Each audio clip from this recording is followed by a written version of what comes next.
क्या आप जानते हैं कि मृत्यु और भाग्य से कोई भी नहीं बच सकता, चाहे वह गरुड़ जैसा शक्तिशाली ही क्यों ना हो। आइए चलते हैं इस कथा की ओर। एक बार भगवान विष्णु गरुड़ पर बैठकर कैलाश पर्वत पर भगवान शिव से मिलने पहुंचे। द्वार पर उन्होंने गरुड़ को छोड़ दिया और स्वयं शिवजी से मिलने अंदर चले गए। गरुड़ जी बाहर खड़े होकर कैलाश की सुंदरता निहारने लगे। तभी उनकी नजर एक छोटी सी प्यारी चिड़िया पर पड़ी। वह इतनी सुंदर थी कि गरुड़ का मन उसकी ओर खींच गया। उसी समय यमराज भी कैलाश पर आए।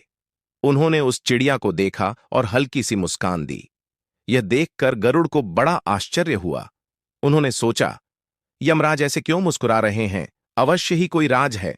इससे पहले कि गरुड़ उनसे कुछ पूछते, यमराज भी अंदर चले गए। कुछ देर बाद जब यमराज लौटे तो उन्होंने गरुड़ से पूछा, जब मैं अंदर गया था तब यहां एक चिड़िया बैठी थी, वह कहां गई? गरुड़ जी ने गर्व से उत्तर दिया, उसे तो मैं बहुत दूर, हजारों कोस दूर जंगल में छोड़ आया हूं। अब आप उसे नहीं ले पाएंगे। यह सुनकर यमराज मुस्कुराए और बोले, गरुड़, जब मैंने उस चिड़िया को देखा था तभी मुझे झांत हुआ कि उस समय उसकी मृत्यु उसी दूर जंगल में होनी थी। मैं तो सोच रहा था कि इतनी छोटी सी चिड़िया वहां तक पहुंचेगी कैसे, पर तुम्हारे प्रयास से वह वहीं पहुंच गई जहां उसकी मृत्यु निश्चित थी और अभी तक अपने नियत भाग्य को प्राप्त भी कर चुकी होगी।